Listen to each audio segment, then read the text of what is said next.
Hey, what's good, Colorado? Hope that you are doing well today. Today has been a whirlwind. This week has been somewhat of a whirlwind. I just got off another call, and it was an energizing call, something I've been looking forward to here for a while. But you know, just it's almost the weekend, trying to get there. It was a week that I was hoping was going to be quiet, and it's just been another whirlwind, but in a really good way. And I'm excited to be here. I'm excited to have you here as well and tuning in. Thank you very much. I guess I just want to start out by reflecting on this week and events and saying, you know, it's times like this when we have conflict going on around the world. We continue to see negativity in the news and on social media. That really, I guess, I'm thankful for the people here in Colorado, people who are investing in our communities. And my guest today, Andy Magel with Mile High Workshop, I think is a really great example of people who are investing in our community and working to make it a better place. He started this nonprofit here in Colorado in 2014. And what's really amazing about Mile High Workshop is the investment they put in people. They're helping them. They're helping people who are coming out of prison, people who have struggled with drug addictions, people who are rebuilding their lives from homelessness. And really, I think that rebuilding is a key word there. They're rebuilding lives and by providing job trainings and those skills that people need to get that solid foundation under them to begin that path to success. They do the job training and they partner with businesses around Denver who they can do contract work with, excuse me. And it's a good thing for the businesses as well because they get to repurpose materials, do upcycling, which we'll talk about here in a few minutes, amongst other works, and a little bit of assembly and repackaging work as well. But at its core, what I see in Mile High Workshop is that they're offering people dignity and purpose in life. And I think that is praiseworthy and something that is worth highlighting. I'm looking forward to this discussion with Andy. And he has a big announcement about something that they did here at the beginning of the year. I'll let him get to that. I just want to tease it. So stay tuned here in a few minutes. But it's a cool announcement as their organization has continued to grow. Now, if this is the first time you're tuning in, welcome. Thank you. I'm Aaron Johnson. I'm coming to you from Castle Rock. And my mission here with Mile High Live is to, as I say, spotlight people who elevate Colorado. People who are rolling up their sleeves, doing the hard work, helping people in their community. People like Andy Magel with Mile High Workshop. So with that, will you please help me welcome Andy onto the show?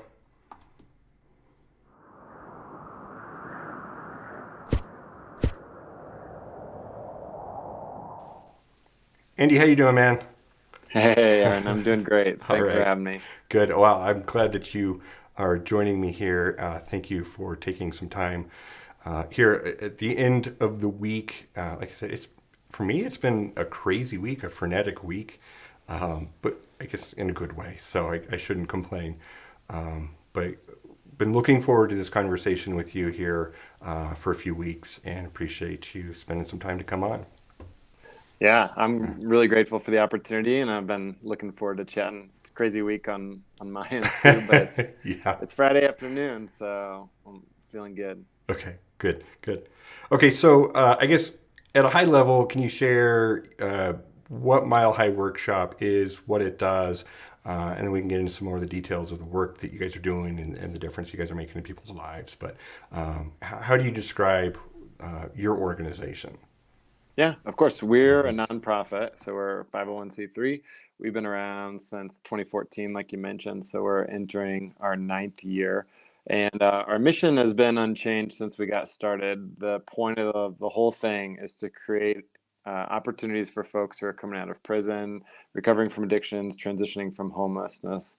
We want to be a soft landing place for them, a stepping stone as they get back on their feet and back into their community. So we provide a job and a paycheck, and we provide a whole bunch of support on top of that. And the goal is that we're able to be a community where people can learn skills, where they can overcome barriers, we're setting goals, and we're helping people transition to a job when they're ready to make that move. So that's kind of the missional piece of what we do. Our business model, like you alluded to in the intro, is we partner with other companies and we do contract production work for them. Usually that's assembly, kitting, packaging, these sorts of activities. We also do some sewing. And so what you're looking at on the screen here is some of our banner bags. So we repurpose marketing materials like billboards and stuff from conferences. A lot of it's vinyl, sometimes it's fabric. Sure. And we turn it into totes, like you can see. So we keep it out of the landfill. We teach folks how to sew, and we make some really awesome products in the process. So helping people and helping the environment.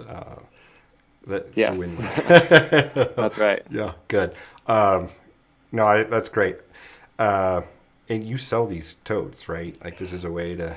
We do. Yeah, okay. Usually the way that we sell them is in a contract type of situation. So I can give you an example. Vans, the shoe company, they refreshed all of their in-store signage, and they took everything down. They shipped it to us.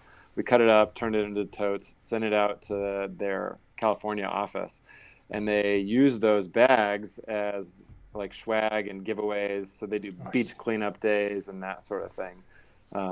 So they were the customer, but sometimes we sell them ourselves as well. Okay. It's funny you talk about Vans, because I was shopping for some tennis shoes recently, and it was like, I guess it was back in December around the holidays, and I think for the first time ever in my life, I saw a pair of Vans. I was like, I think I want those. I'm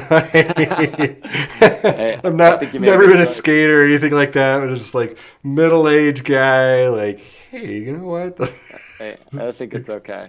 I mean, the cool thing about the Vans is some of their imagery is so iconic. You know, the sole of the shoe and the checkerboard, and so some of those bags, they turned out so cool. Oh, I bet. Okay, that's great. Okay, so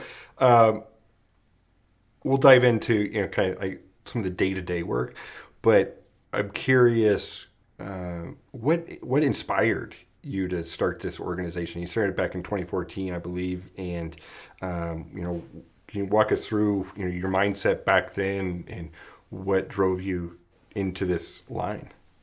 Yeah, for sure. I mean, for me, it begins in the early 2000s. I was in college out in the Northwest. I grew up in Portland, and I was studying business, unsure of what life was going to be.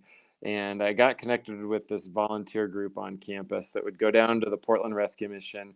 We'd give hot chocolate to people while they waited in line to get into the rescue mission at night, and just hang out and be in relationship with these guys. And what I heard over and over from these folks was that they weren't using anymore. They were sober. They were recently released from jail or prison, and they wanted to get back on their feet, but they didn't know how. And I just, through those conversations, realized what would be really beneficial would be a job that kind of was a supportive type of job, and within a community that would support them in those efforts. And so I decided then that was what I wanted to do, and kind of took off down that path, wrote lots of business plans, threw lots of business plans away.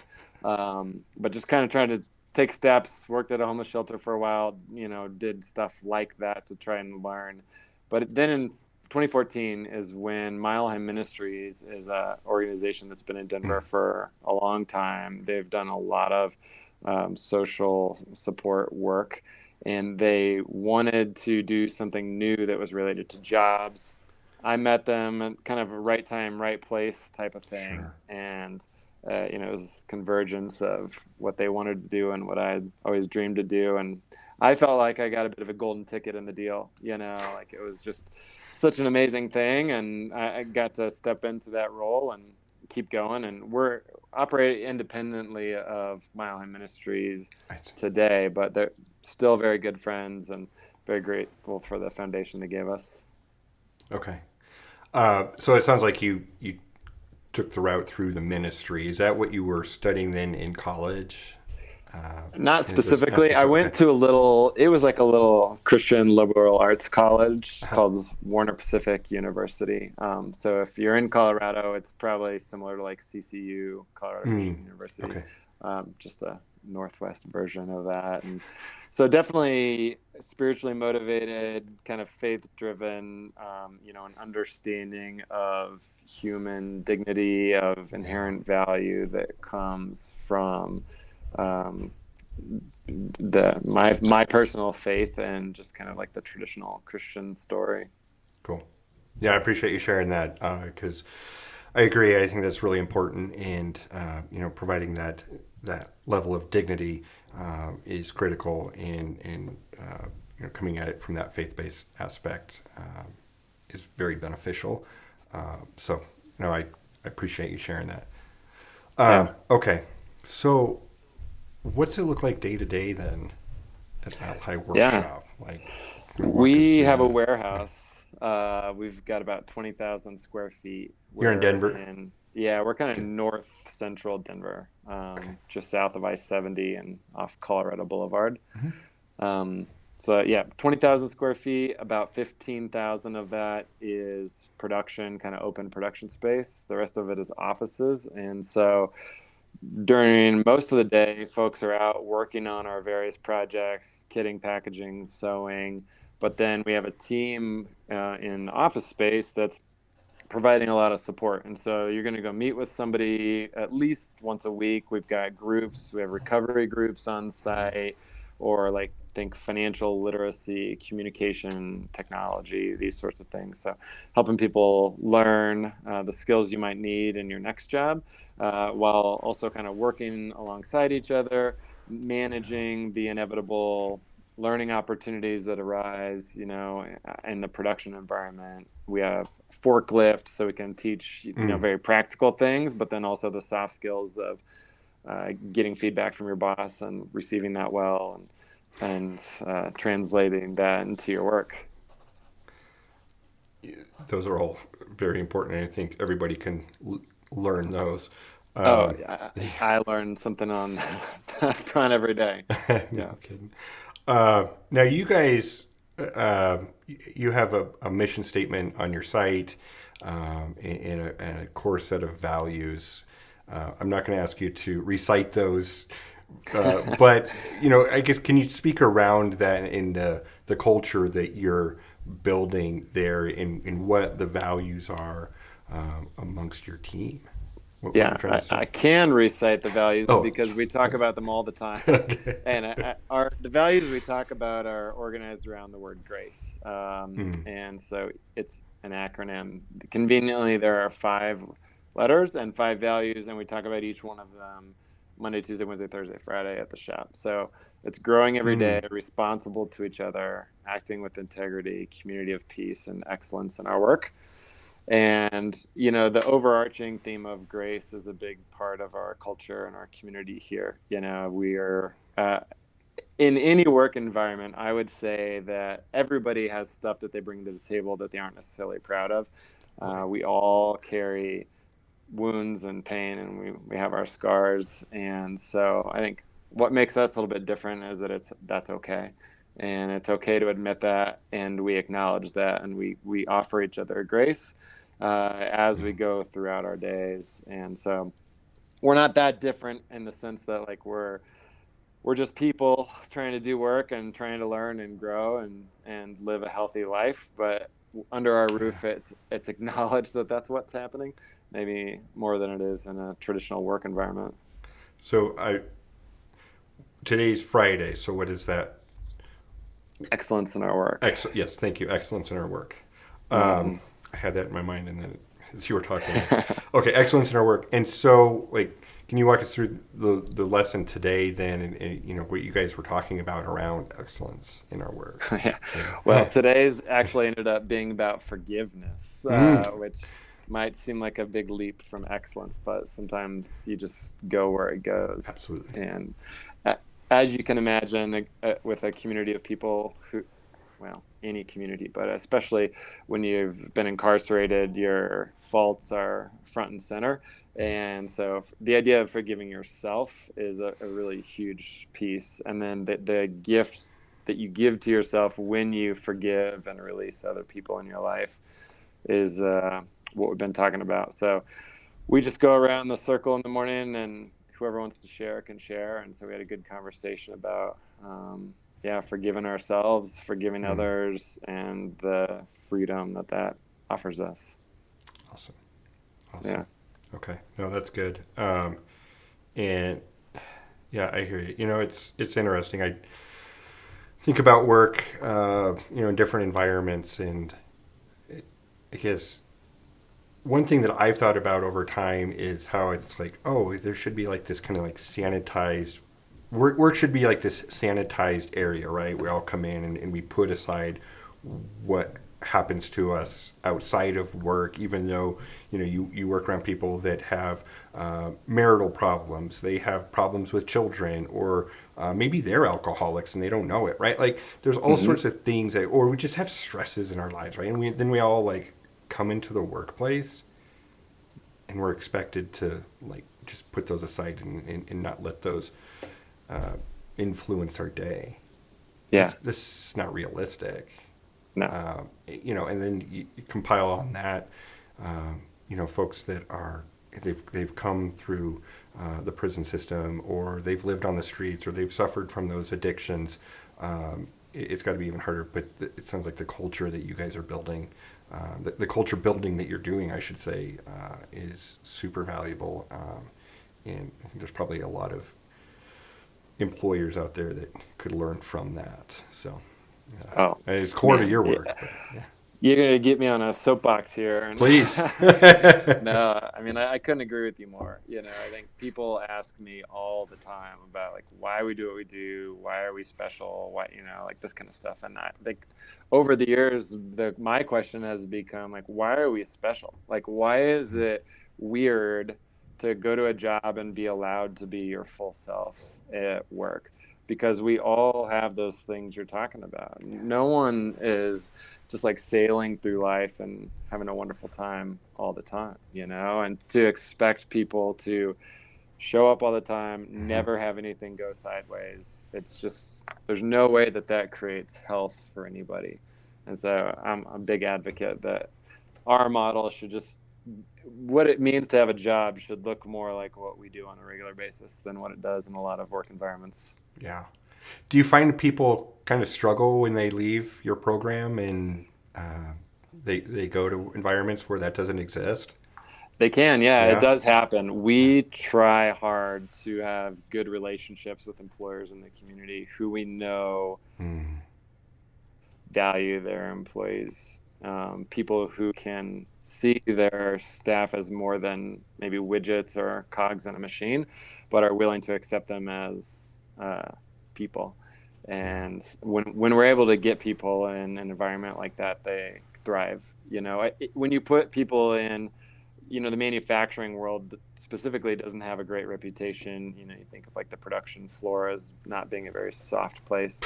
And we have put people in those positions. And I think if you take someone who's just starting to kind of lift their gaze up and believe in themselves, and you put them in an environment where they're kind of smashed down, it generally doesn't go real well. Yeah, I can imagine.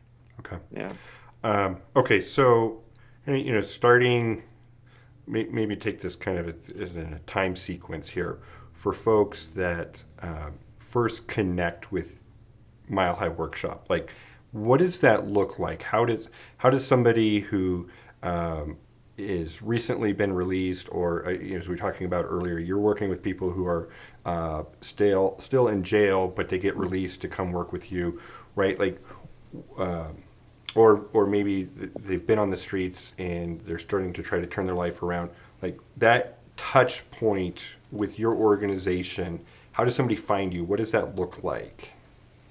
It's usually a referral Okay. through some kind of community partner. So it might be a parole officer, it might be a transitional living situation, or there are some organizations in the community that exist just to help people with the reentry process. And it's so awesome. It's like one of my favorite parts is when people come in and frankly, they're usually pretty discouraged by the time they get to us. They've applied I'm sure. for however many jobs, their background has precluded them from being hired.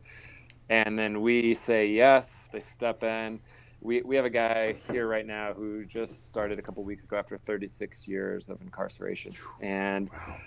having a conversation with him about his enthusiasm for the opportunity, for the fact that somebody actually said yes, and he's Mm, stepping into a community where he feels welcome after a long time of that not being true, is really awesome. So, and then like you said, some of our folks are actually still incarcerated. They're all right. still in prison, but they get to come out during the day and work with us. Wow. Okay. So yeah, you've got a good relationship then um, with the system, and they trust you, and you. That's, It's yeah. debatable. I We see. say Okay. we have a working relationship. I see. Okay. Well, I'm touching Yeah, on something. I better. I better. we're trying. Yeah. We are trying to grow our relationship with the Department of Corrections. Frankly, I think our ideology is not necessarily aligned, and we butt heads a fair amount. But we Sure. managed to do some good work in the meantime. Yeah. Okay. Good. Um, so I didn't mean to touch on a sensitive point. Oh, nay, that's what makes interesting conversations, right? It's okay. Okay, good.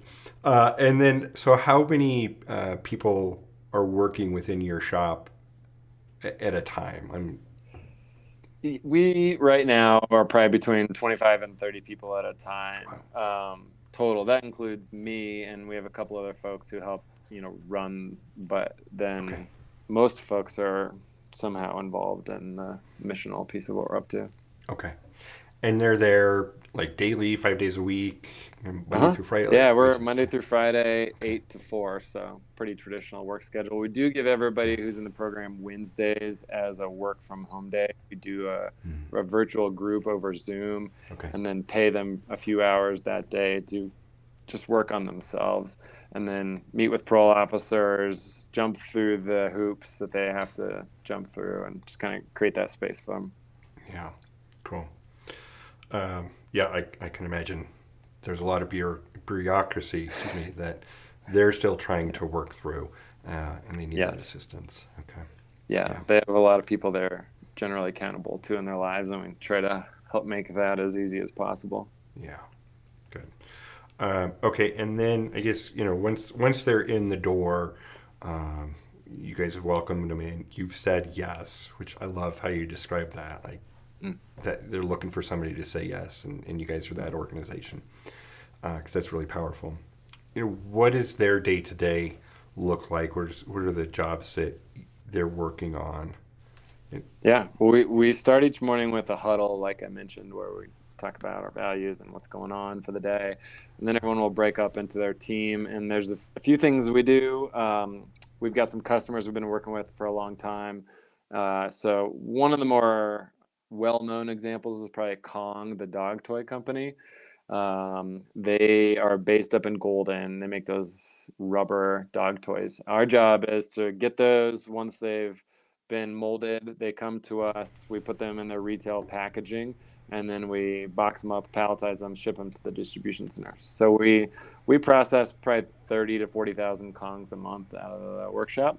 And then we work Okay. with National Geographic. We Hmm. put maps into different bundles. So if it's like a 3 map bundle to go down to Moab or something like that, we'll put it all in little things and put an insert in.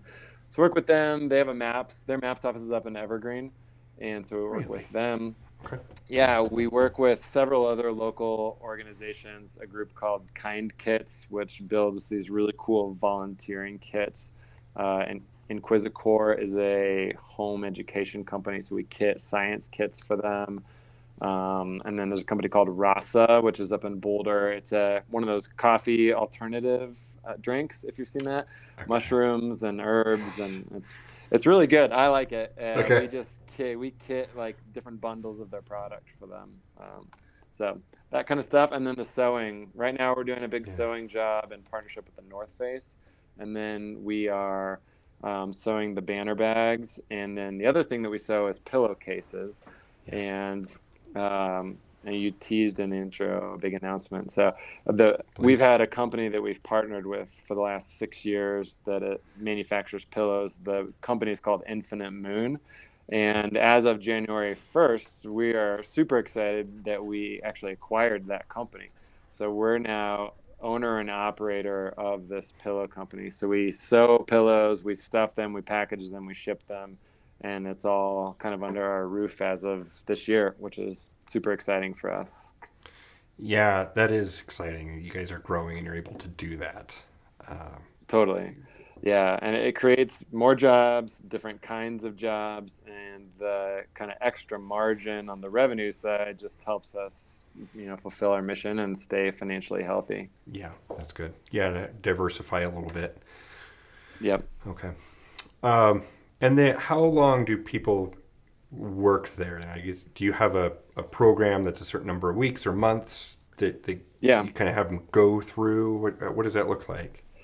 Yeah, the program itself is designed to be about 6 months. Okay.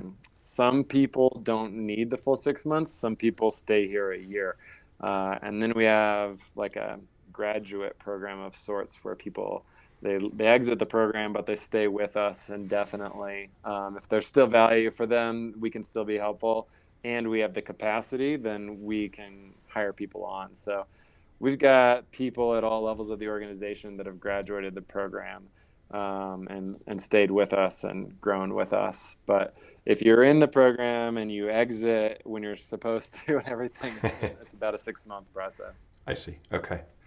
And then it sounds like you have partners, that you contract with that potentially they end up going and working there, or maybe other businesses. How does that work for them? Yeah, I Yeah. mean, some of our customers become hiring partners. Mm. As you can imagine, if you learn the process with us, then you're a pretty easy hire somewhere else. So that happens sometimes. And then we just have other business owners in the community that we know. As you know, Mm. hiring has been difficult for a little while now. So it's a buyer's market a little bit in that sense. That has not always been true. We've had to do a lot of advocating for folks. There are specific offenses that people don't want to hire for because Mm. they are afraid or just only aware of maybe stereotypes or something like that. And so we've been able to go to bat for people and help them get jobs with really great companies in town, and they can go on and be successful with them. That's great. Okay. Uh, I'm wondering, to dive a little bit deeper, are there any stories that you can share of people that have been through your program? Maybe they're there now, with obviously without revealing anybody, but can you share stories about the difference that you guys are making in their lives and what you've seen them go through and how they've grown? Would really love to know what that Yeah. looks like through their eyes.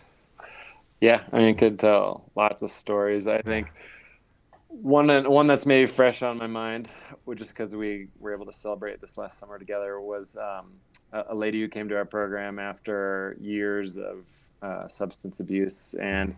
she was a single mom. She had kind of run her life into the ground, had kind of come to the end of her rope, and we connected with her through a sewing program. She came in, started sewing with us, and man, she she had a tough time believing in herself, believing that she deserved the opportunity that we were offering to her. And so it was a kind of a slow ramp, but once she started to catch the vision, Mm. we kind of a lot of times we believe in people until they're able to believe in themselves, and so that was definitely her Mm. case. She had a place to live. She had her daughter, and she just kind of kept working her way up. She became an assistant manager here at the shop. then she left and she opened up her own company. So she's running her own business now. And this last summer, many people from our team went to her wedding, which was Cool. so awesome. And like we had an amazing time, and her husband is great. And so they are just like living a very normal, healthy, happy life. And their daughter is the same age as my son. And so, Cool. it's just like fun to watch them grow up. And it's just like they're just doing their thing, and it's awesome. And we're really happy to have been able to play a role in her process. Yeah, that's great. To see that sort of growth, and people, it's hard for anybody, not just people that have gone through these difficult times in their life, but it's hard for anybody, I think, to believe themselves sometimes when everybody else is, and there's, well, why me? There's certain things I think we all carry, and it's like, well, why would somebody believe in me in this area? Yeah. But that's powerful. Appreciate that. Because those sorts of stories are why I want to do this, and get people to share more. So Yeah, I love that. yeah, Thanks for telling the stories. That's what it's all absolutely. about. I couldn't do it without you. Yeah. Um, yeah, I guess when you started doing this early on, like I'm sure that you guys went through struggles. Like, when did it click Yeah. for you? Like, you're making a difference, and you're going to succeed in doing this, because I'm sure early on, as you're scraping your knees, learning how to do this, like there's some significant challenges. Oh, there were tears, there was there were empty bank accounts. There was all that stuff, and yeah, there were hard days. I remember there came a certain point where I think, we had just a couple people leave what we called the program at the time as fairly undefined. And they left to good jobs, and they were doing great. And I just kind of had this realization of like, you know what?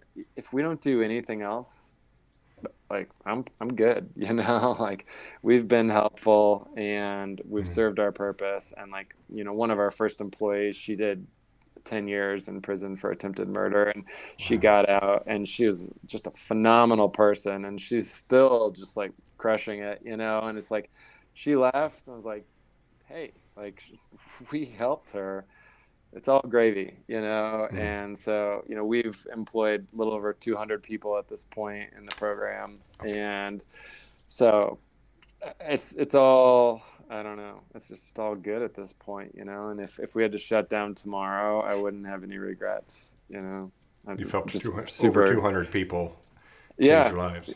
yeah, we feel so grateful just for the opportunity to get to work alongside people. And my life has obviously forever changed as part of the process too.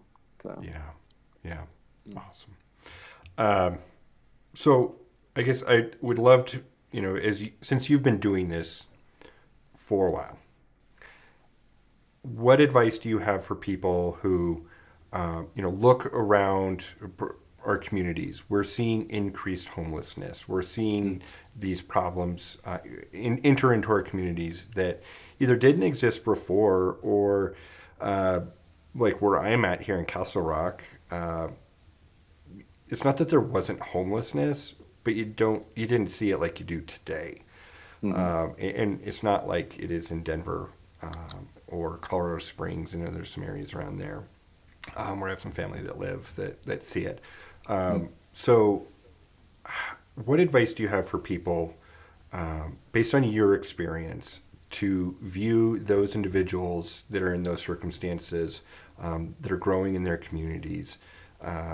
Because it's so easy for us to just dismissively judge, and write people off as we're driving by or walking by. Um, but what should we know? Great question. I think, it's so easy to make assumptions about people and Yeah. to categorize people and have good people and bad people and, all this kind of stuff. The biggest thing I think that comes to mind for me is just to recognize that a lot of folks who are in a difficult position like that, like they're not enjoying Mm. things. They're not happy about it. Like nobody aspires to be in that position. And so, I think recognizing that and maybe trying to find some empathy within yourself is a really good first step. Maybe asking questions like, man, I wonder like what has to happen in your life for you to end up in that position and to be okay with that, or at least like not feel like you have any other options. Like what led that person to that place? And if you can find some empathy by asking some questions along those lines, then I think it becomes a lot harder to judge harshly and dehumanize people who are living a life that's really different than your own. Yeah.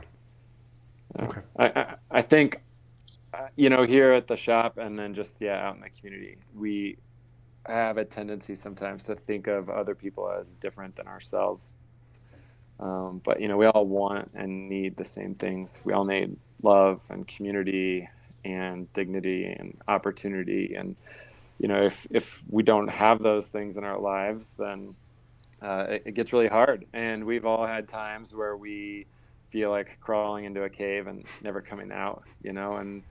And we need people to draw us out and support us and to Yeah. encourage us. And if you've ever been in that position and you've been supported by people who love you, you know how important it is. And you can probably imagine, if you don't have anybody who loves you, how hard it is to come out of that. And so looking at yourself and your own experience and your own humanity and kind of finding those similarities, I think, can go a long ways. Yeah. Okay. Thank you. Appreciate you Yeah. walking through that. You've been doing this for a long time and helping people out, and you're on the front lines doing this. So. Yeah. Thanks. Okay. Thank you. So, is there? I mean, you guys just went through with this acquisition of the Pillow Company. Is there any other initiative or campaign, something that you're going through right now, or coming up on the horizon that people should know about, where maybe they can support you? Yeah, I mean, the first thing that comes to mind to me is actually some legislation that's at the state level that is outside of our organization, but it's being referred to as the Clean Slate Act or legislation. It works with auto expungement. So if you're familiar with the concept of expungement, it means that if enough time has passed and your crime was of a certain nature, then you're eligible to have your record sealed. But right now it's a manual process. It costs money. You have to be proactive about it.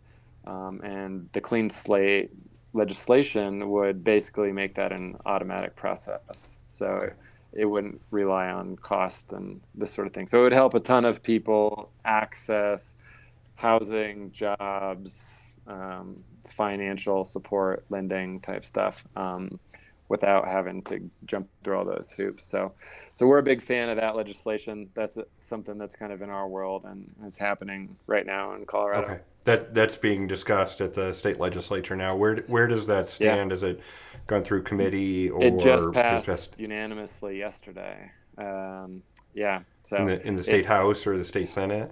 One of them. Okay. All right. I'm sorry. I'm putting you on the side. Went through one of those. Okay. And so it's moving along as we speak. And I imagine that's something that Governor Polis is going to sign if it's sent to his desk. I can't imagine. I would sure think so. The governor wouldn't sign that. I sure hope so. Yeah. Okay. Okay. Thank you. Other than that, people can buy pillows if they want to support our work. That's a really direct way. I mean, I keep showing the bags here. I don't. But we don't have any pillows on there. You don't have any pillows on the site. Okay. Yeah, but it's infinitemoon.com is the website. Oh, good. Okay. Yeah. Thanks for sharing that. Okay. And then what's the web address for Mile High Workshop? It's just milehighworkshop.org. Okay. And that's the best place for people to find you?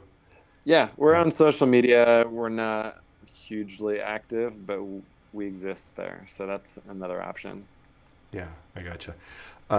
Yeah, I mean, it's just another beast to feed. So you could spend your whole day on that. And some people do, and it's worth it. But we're pretty involved with the folks who are in the building, and that consumes a lot of our time. Yeah, no, that's good.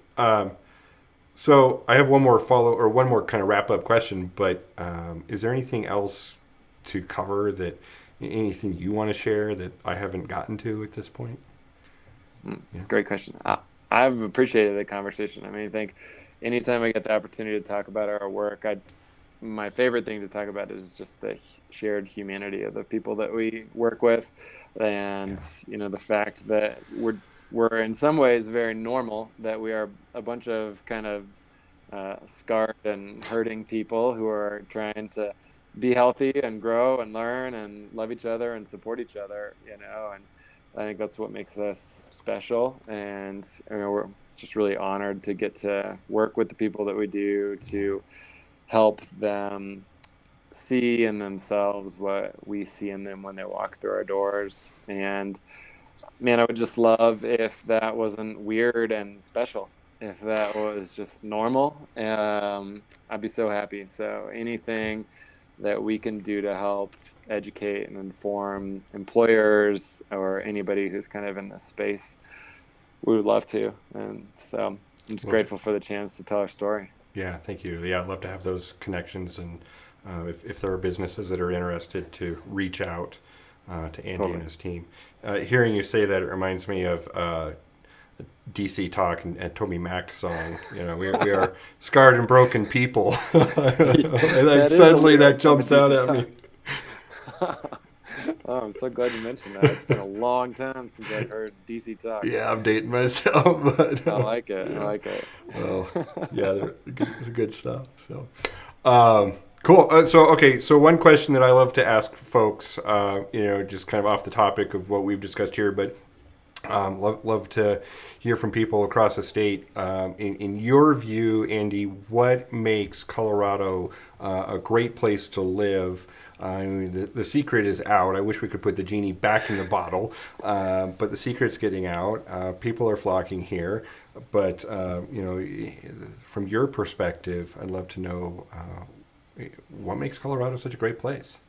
Yeah, it's a great question. I mean, I've been here since '06, so I've seen it change a Awesome. lot. Totally. I mean, what drew me to Colorado is the mountains, and it's like the cliche answer, right? But I love being outside, and Colorado's a good place to do that. So that's what I think. But I would say, Yeah. like, in the scope of my professional work, Colorado has an awesome love of people, the Mm. social services, and just the ecosystem that exists to support the community is awesome. And people are generous and kind and want to help, and you know they're collaborative. And so just like I love working in Colorado. I think it's just an awesome environment.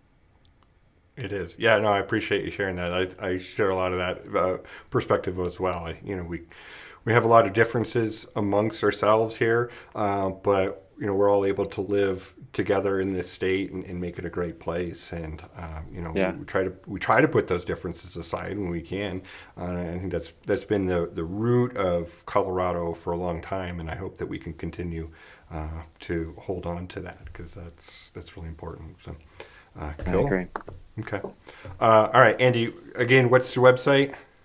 milehighworkshop.org. And infinitemoon.com. .com. All right, Yep. go buy some pillows, refresh your pillows, help support a good cause. Thank you for sharing that. All right, well, I'm going to wrap up here for a couple minutes. I have a ton of other questions I would love to ask you, but you've been generous with your time. So we'll table the conversation for now and maybe come back down the road. But I will continue to follow you guys and what you're doing and look for ways to support you. And appreciate you coming on today. Awesome. Yeah, Thanks so much for the opportunity, Aaron. I really appreciated it. yeah, thank you. Appreciate it. All right, folks. Andy Magel with Mile High Workshop. I came across his organization online a couple months ago and was really impressed with the work that they're doing as I saw that, and reached out as a cold call to Andy, and appreciate that he is willing to come on and share about the work that they are doing in helping other people. And as I started out saying, he started the organization in 2014 with a focus on helping people that are coming out of prison, people who are rebuilding their lives after maybe being homeless or just recovering from addiction. And I think what they're doing is giving people that foothold that they need to crack open that door for success, and start to change their lives. And what was apparent through that conversation, I guess, is they're very generous in working with the people that are going through their program, their employees there, in helping them get the job training, get the personal skills that they need, but also as they work through the bureaucracy that's in their life, the people that are holding them accountable, that they have that space to do that. And for employers, that takes a lot, and so that's an amazing commitment on behalf of Mile High Workshop. To do that, they're obviously growing. They're expanding with the acquisition of the pillow company that they've been supporting for a few years. That's really cool. So if you get the opportunity, check them out and help support Andy and the Mile High Workshop. All right, so folks, thank you for hanging out here for a few minutes. Like I said, I'm Aaron Johnson, coming to you from Castle Rock.